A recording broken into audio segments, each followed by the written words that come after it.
Hello नमस्कार विद्यार्थियों, स्वागत है आपका फिर से नर्सिंग विद अक्षर यूट्यूब चैनल पर। हार्दिक स्वागत और अभिनंदन। आज की वीडियो में हम बात करने आए हैं BSc nursing 6th semester mental health nursing के यूनिवर्सल कॉमन पॉइंट्स पर, यानी साइकेट्रिक थ्योरी पर कॉमन पॉइंट्स कौन से अप्लाई होंगे और साइकेट्रिक डिसऑर्डर के अंदर कौन से कॉमन पॉइंट अप्लाई होंगे। ये आपके लिए बहुत स्पेशल सीरीज़ है, एग्ज़ाम स्पेशल सीरीज़ है आपके लिए, और वीडियो को अंत तक ज़रूर देखें। ये आपके लिए बहुत इम्पोर्टेंट वीडियो होने वाली है आपके साइकेट्रिक एग्ज़ाम के रिवीजन के तौर पर, आपके मेन एग्ज़ाम के तौर पर। आप इजीली कम समय में इस वीडियो को देखकर आप अपना साइकेट्रिक का क्या कर सकते हैं, सिलेबस कर सकते हैं। ठीक है, तो चलिए स्टार्ट करते हैं अपन इस। सबसे पहले अपन चल रहे हैं BSc nursing 6th semester mental health nursing के common heading for psychiatric theory topics. तो सबसे पहले ये वीडियो का पार्ट फर्स्ट है, जिसके अंदर हम बात करेंगे कि कौन कौन सी ऐसी कॉमन हेडिंग्स हैं जो अपन साइकेट्रिक थ्योरी में यूज़ करेंगे और कौन कौन से पॉइंट हैं। तो सबसे पहले मैं आपको यहाँ पे बता देता हूँ कि use this heading such a communication, counselling, ECT, psychotherapy, crisis intervention, rehabilitation, therapeutic relationship, admission procedure etcetera. तो इनमें सबसे पहले बात करेंगे अपन इंट्रोडक्शन की। ठीक है, मेंटल हेल्थ डेफिनेशन भी आ जाए, चाहे उसके प्रिंसिपल आ जाए, इंट्रोडक्शन लिखना हो आपको तो कैसे लिखोगे। तो सबसे पहले आपको लिखना है mental health nursing is the focus on the promotion, prevention, treatment, rehabilitation. अब इसको याद करने का तरीका मैं आपको बता देता हूँ, आप याद रखें ट्रिक PPTR। तो फर्स्ट पी का मतलब क्या हो गया, प्रमोशन। सेकंड पी का मतलब हो गया प्रिवेंशन। थर्ड टी का मतलब हो गया ट्रीटमेंट। और फोर्थ आर का मतलब हो गया rehabilitation. Rehabilitation of people with mental illness. The given topic, अब आपको जो भी टॉपिक उस क्वेश्चन के अंदर दिया होगा, तो given topic play a important role in improving the patient mental health and quality of life. ठीक है, तो जैसे मान लो मेंटल हेल्थ नर्सिंग की डेफिनेशन आ जाती है, तो आपको क्या लिखना है, mental health nursing is the focus on the promotion, prevention, treatment, rehabilitation of people with mental illness. उसके बाद आपको क्या लिखना है, mental health nursing play a important role. या तो मैंने गिवन टॉपिक इसलिए लिखा है, कोई भी टॉपिक आपसे पूछ सकता है तो आप उसके अंदर लिख सकते हैं। ठीक है, तो इसके बाद बात करते हैं कॉमन डेफिनेशन की।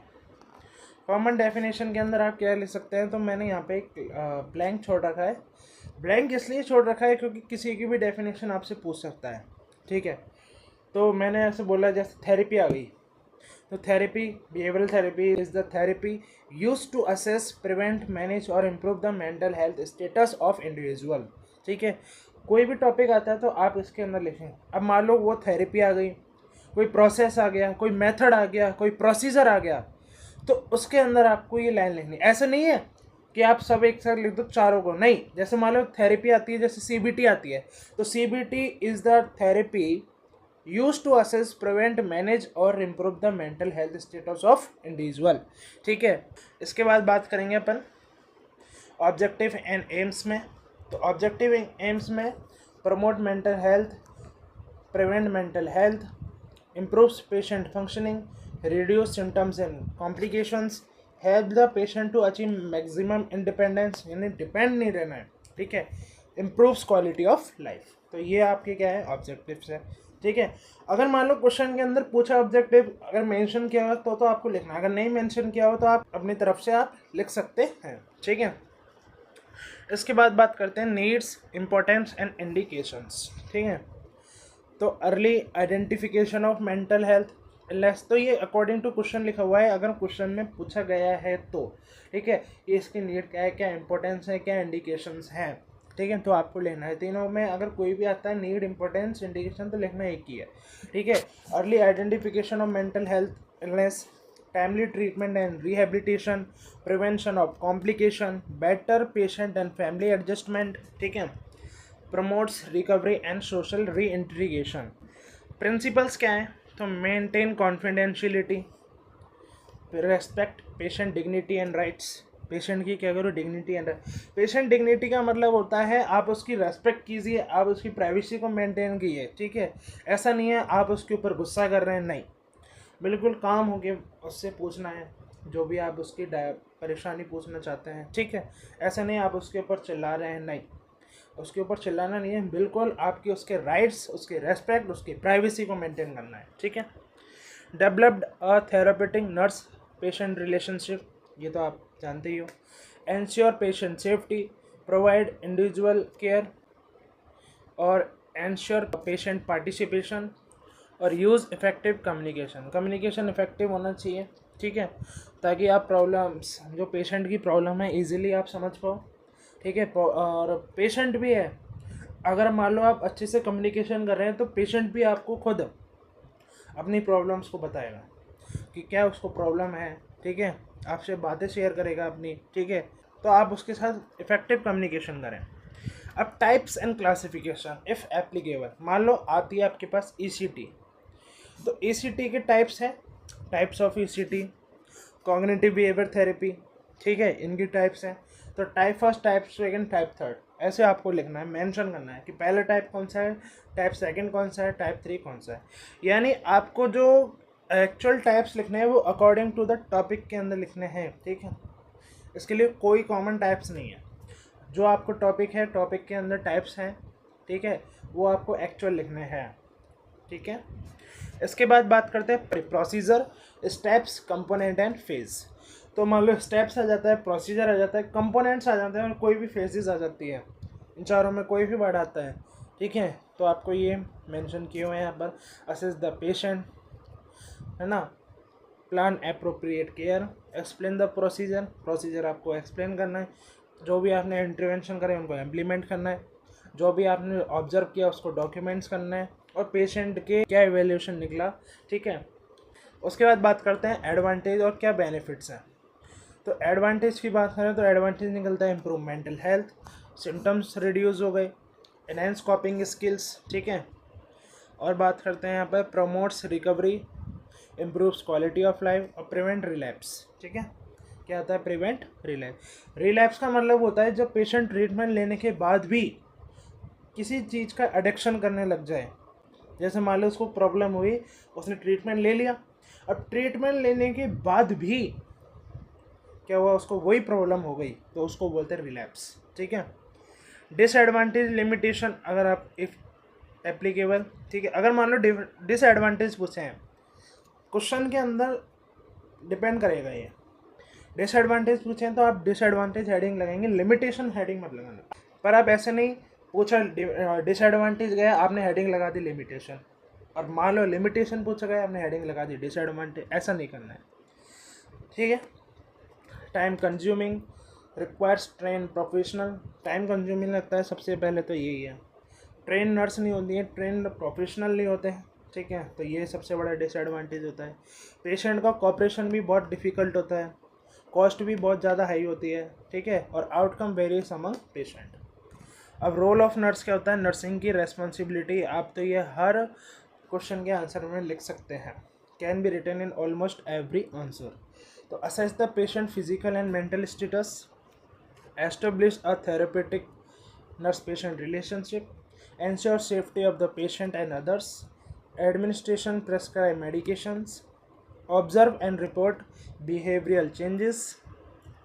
इसके बाद बात करते हैं provide emotional support, encourage personal hygiene, nutrition and sleep, educate the patient and family, maintain accurate records, participate in rehabilitation and follow up care, ठीक है। तो ये इसके क्या है, नर्सिंग रोल ऑफ नर्स, ठीक है। अब क्या क्या प्रिकॉशंस आपको ध्यान में रखनी है, तो प्रिकॉशंस में देखिए आप सबसे पहले maintain confidentiality, follow hospital protocols, ensure inform consent, ये तो आपको लेना ही है भाई, आप कोई भी प्रोसीजर करोगे तो पेशेंट का तो इन्फॉर्म कंसेंट होना ही चाहिए। Prevent injury to the patient and others, ठीक है, आप इंजरी से प्रिवेंट करें पेशेंट को और दूसरों को भी। मॉनिटर फॉर एडवर्स इफेक्ट, कोई भी आपने थेरेपी लगाई, कोई भी आपने मेडिकेशन एडमिनिस्ट्रेशन किया तो उसके एडवर्स इफेक्ट तो नहीं है, तो वो आपको मेंटेन करना है, मॉनिटर करना है। मेंटेन अ काम एंड सपोर्टिव एनवायरनमेंट, ठीक है। तो ये इसके क्या है, प्रिकॉशन। थ्योरी टॉपिक्स हैं तो उनके अंदर कौन कौन से ऐसे टॉपिक मतलब कॉमन हेडिंग हो गई। तो सबसे पहले इंट्रोडक्शन हो गया, फिर डेफिनेशन हो गया, ठीक है, उसके बाद आपके ऑब्जेक्टिव एंड एम्स हो गए, ठीक है, उसके बाद नीड्स एंड इम्पोर्टेंस हो गया, और इंडिकेशन। ये डिपेंड करेगा क्वेश्चन के ऊपर कि क्या पूछा गया है, ठीक है। प्रिंसिपल्स हो गए, प्रिंसिपल के बाद टाइप्स एंड क्लासिफिकेशन, और आपको बिल्कुल एक्चुअल टाइप लिखना है, procedure, step, component and phases, advantage, benefit, disadvantage और रोल ऑफ नर्स, और लास्ट में है प्रिकॉशन। तो टोटल 11 हेडिंग्स हैं किसके अंदर, थ्योरेटिकल पोर्शन के अंदर। तो अब बात कर लेते हैं हमारा इस वीडियो का सेकंड पार्ट। तो सेकंड पार्ट किसमें, common headings for psychiatric disorder, यानी पार्ट बी के अंदर। पार्ट ए क्या था, साइकेट्रिक थ्योरी, पार्ट बी क्या है, साइकेट्रिक डिसऑर्डर। तो psychiatric disorder use this heading for disorder such as schizophrenia, depression, mania, bipolar, anxiety, OCD, obsession compulsion disorder, substance abuse, personality disorder, etcetera, ठीक है। तो ये heading आपको इन डिजीज पोर्शन के अंदर कॉमन लिखनी है। तो सबसे पहले बात करते हैं introduction. Mental illness affect a person thoughts, emotion, behaviour and social functioning. Early diagnosis and appropriate treatment help improve recovery and quality of life. तो ये आपको क्या करना है, इंट्रोडक्शन में लिखना है। कोई भी डिसऑर्डर आता है, डिसऑर्डर क्यों, देखिए मैं आपको बताता हूँ। सीजोफ्रेनिया है तो सीजोफ्रेनिया के अंदर थॉट्स, इमोशन, बिहेवियर में सोशल फंक्शनिंग के अंदर अफेक्ट होता है पर्सन के थॉट्स, इमोशन और ये तो होते ही हैं। पर उसके बाद अगर मान लो आपने बिल्कुल उसका अर्ली डायग्नोसिस ट्रीटमेंट करवाया तो उसकी क्या होगा, तो ट्रीटमेंट क्या हेल्प करता है, improve recovery and quality of life, ठीक है। अब डेफिनेशन, तो डेफिनेशन के अंदर क्या लिखना है, जो भी डिसऑर्डर आपसे पूछा गया है उसका नाम। तो right the disorder name in the blank, जो ये ब्लैंक छोड़ा गया है ना इसमें, और जो साइकेट्रिक थ्योरी के ऊपर मैंने जो ब्लैंक छोड़ा था तो उसके अंदर जो क्वेश्चन पूछा गया थ्योरी बेस्ड, तो वो आपको लिखना है, ठीक है। तो मैंने आपको एग्जांपल भी समझाया है इसका, ठीक है। तो अब यहाँ पर क्या लिखना है आपको डेफिनेशन के अंदर। मान लो क्वेश्चन आ जाता है सिजोफ्रेनिया, मान लो पर्सनैलिटी डिसऑर्डर, मेनिया, ठीक है। तो सिजोफ्रेनिया आया तो schizophrenia is a psychiatric disorder characterised by disturbance in thinking, mood, emotion, behaviour और perception leading to impair daily functioning, ठीक है। तो ये तो होना ही है। मेनिया का पेशेंट है तो मेनिया में भी यही होगा। बाइपोलर डिसऑर्डर होता है, ठीक है, OCD का पेशेंट होता है तो सब में ये होती है। एंजाइटी का पेशेंट होता है, ठीक है, तो इन सब में ये प्रॉब्लम तो होती है। ये कॉमन प्रॉब्लम्स है, disturbance in mood, emotion, behaviour, perception, जिससे क्या होते हैं जो हमारे डेली फंक्शनिंग होते हैं वो क्या हो जाते हैं, इम्पेयर्ड हो जाता है, ठीक है। उसके बाद बात करते हैं इंसिडेंस एंड एपिडियोमाइलॉजी। इंसिडेंस एंड एपिडियोमाइलॉजी का मतलब होता है कि उस डिसऑर्डर से, उस डिजीज़ से कितने पर्सन अफेक्ट हुए हैं, कितने पीपल्स अफेक्ट हुए हैं, उस पीपल के अंदर कितने मेल्स अफेक्ट हुए हैं, कितनी फीमेल ज़्यादा अफेक्ट होती है। मेल मतलब जैसे कंपैरिजन देखा जाता है कि मेल ज़्यादा अफेक्ट होते हैं या फीमेल ज़्यादा अफेक्ट होते हैं, ठीक है। तो ये देखा जाता है, जैसे मान लो सीजोफ्रेनिया है तो सीजोफ्रेनिया में मेल और फीमेल दोनों अफेक्ट होते हैं, लेकिन ऑनसेट देखा जाता है जब डिजीज़ का तो मेल ज़्यादा अफेक्ट होता है, किसके कंपैरिजन में, फीमेल्स का, ठीक है। तो नेक्स्ट चलते हैं इटियोलॉजी पर। तो आपको इंसिडेंस एंड एपिडियोमाइलॉजी समझ में आया। अब बात करते हैं 4 पॉइंट इटियोलॉजी। तो genetic pre disposition, neurochemical imbalance जैसे कि डोपामिन, सेरोटोनिन और नॉरएपिनेफ्रिन, ब्रेन की abnormalities, psychological factor, environmental stress, family and social problems, substance abuse, traumatic life event. Risk factor की बात कर लेते हैं।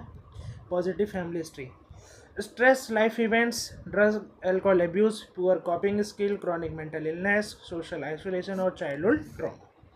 पैथोफिजियोलॉजी, देखिए ये तो मैंने पैथोफिजियोलॉजी लिखी है।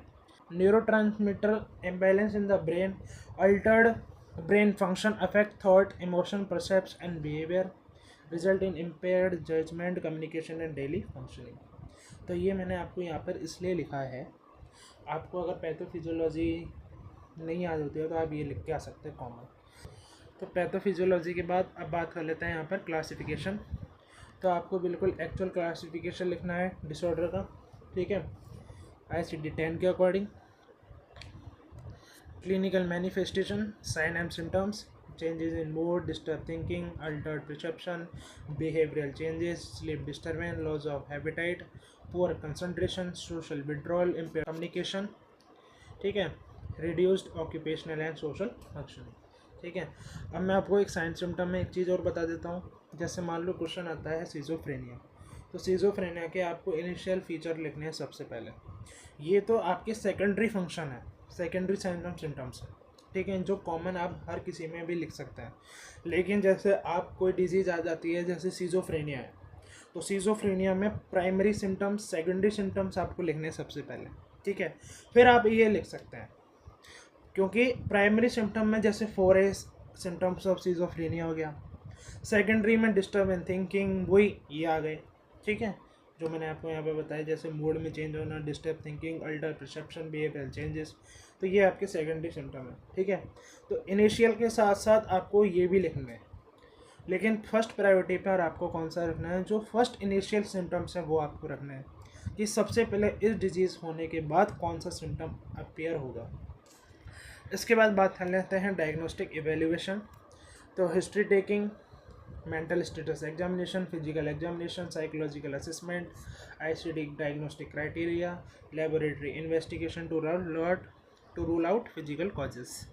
इसके बाद मेडिकल मैनेजमेंट। आंसर आप जब ये लिखोगे मेडिकल मैनेजमेंट, तो और इंटरेक्टिव बनाने के लिए आप इसकी जगह आप लिख सकते हैं साइको फार्मेको मैनेजमेंट, ठीक है। Antipsychotic, anti depressant, mood stabiliser, anxiolytics, ECT when required और regular follow up care. Psychological treatment के बाद ठीक है, ये हो गया। अब बात कर लेते हैं मेडिकल मैनेजमेंट के बाद साइकोलॉजिकल मैनेजमेंट। तो आप यहाँ पे लिख सकते हैं साइकोथेरेपीज़। क्या लिख सकते हैं? साइकोथेरेपीज़।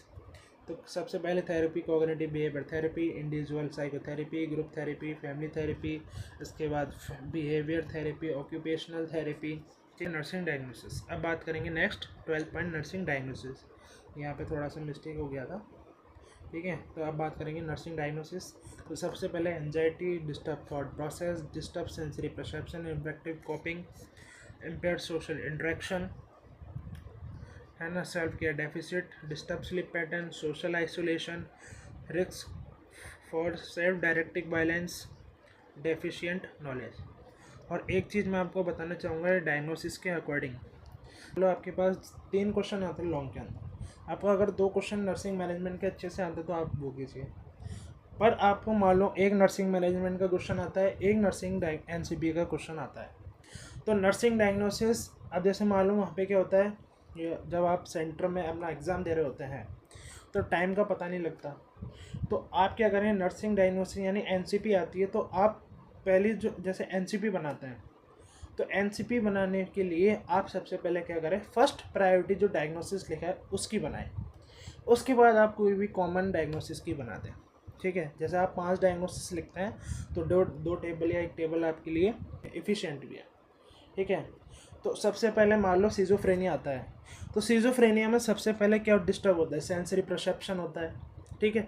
तो वो आपने लिख दिया, डिस्टर्ब सेंसरी परसेप्शन, आपने उसका असेसमेंट कर लिया, आपने डायग्नोसिस लिख दिया, आपने गोल बना दिए, प्लानिंग कर रही, इंटरवेंशन लिख दिया और एवेल्यूएशन कर लिया। फिर उसके बाद जब आप सेकेंड NCP बनाओगे तो आप कोई भी कॉमन, ठीक है, डायग्नोसिस के आप बना सकते हैं, ठीक है। जैसे self care deficit, disturb sleep pattern. Disturb sleep pattern तो हर साइकेट्रिक डिसऑर्डर में होता है, मेरे पेशेंट को नींद ही नहीं आती है। तो मैंने अपने यूट्यूब चैनल पर प्रायोरिटी बेस्ड डायग्नोसिस की कि कौन सा डायग्नोसिस किस डिसऑर्डर में प्रायोरिटी पे आएगा, वो मैंने आपको बताया है। तो आप इस वीडियो को जाके देखें, मैं उस वीडियो की लिंक बाय डिस्क्रिप्शन में और बायो में, ठीक है। तो अब देखें यहाँ पर नर्सिंग मैनेजमेंट। तो नर्सिंग मैनेजमेंट के अंदर assess mental and physical status, build a therapeutic nurse-patient relationship, ensure patient safety, maintain a calm and supportive environment, encourage expression of feeling, administer medication and monitor side effect, promote nutrition, hydration, sleep and hygiene, encourage social interaction and therapeutic activities, educate the patient and family, maintain accurate document. Complication क्या क्या देखने को मिल सकता है? Common relapse, suicide और self harm risk, social isolation, poor quality of life, occupational impairment, substance dependence और family burden. Prognosis क्या देखने को मिल सकता है? तो better with early diagnosis, improved by regular treatment and family support, good medication, adherence reduce relapse. ठीक है, इसके बाद प्रिवेंशन की बात करते हैं। तो प्रिवेंशन के अंदर early identification, stress management, avoid alcohol and drugs, regular follow up, family education, healthy lifestyle. Rehabilitation के अंदर आप क्या कर सकते हैं? Occupational therapy, vocational rehabilitation, social skill training, family counselling, community mental health service, follow up care. और लास्ट में patient and family education या हेल्थ एजुकेशन आप दे सकते हैं। Explain the illness and treatment, stress the importance of regular medication, recognise warning sign और relapse, avoid alcohol and substance abuse, encourage follow-up visit, provide emotional support and reduce stigma। तो ये आपके क्या है common point. Thanks for watching. ठीक है, तो ये थ्योरेटिकल पोर्शन के कॉमन पॉइंट्स और साइकेट्रिक डिसऑर्डर के कॉमन पॉइंट्स। ठीक है, जो डिसऑर्डर मैंने आपको बताया है इनमें आप कॉमन अप्लाई कर सकते हैं। ठीक है, तो ये आपके लिए बहुत इम्पोर्टेंट और वेरी हेल्पफुल वीडियो है, तो आप इस वीडियो को अंत तक ज़रूर देखें। अपने नोटबुक के अंदर, अपने रफ नोटबुक के अंदर इन नोट्स इंपॉर्टेंट पॉइंट्स को मेंशन करें। ठीक है, अपना रिवीजन करें। साइकेट्रिक का अगर आपको रिवीजन करना है बिल्कुल कम समय के अंदर, तो ये आपके लिए बहुत हेल्पफुल वीडियो। तो चैनल को ज़्यादा से ज़्यादा सब्सक्राइब करें, बेल आइकन को प्रेस करें, इस वीडियो को लाइक करें और अपने नर्सिंग स्टूडेंट्स को शेयर करें। तो आज की वीडियो में केवल इतना ही। धन्यवाद। Thank you very much.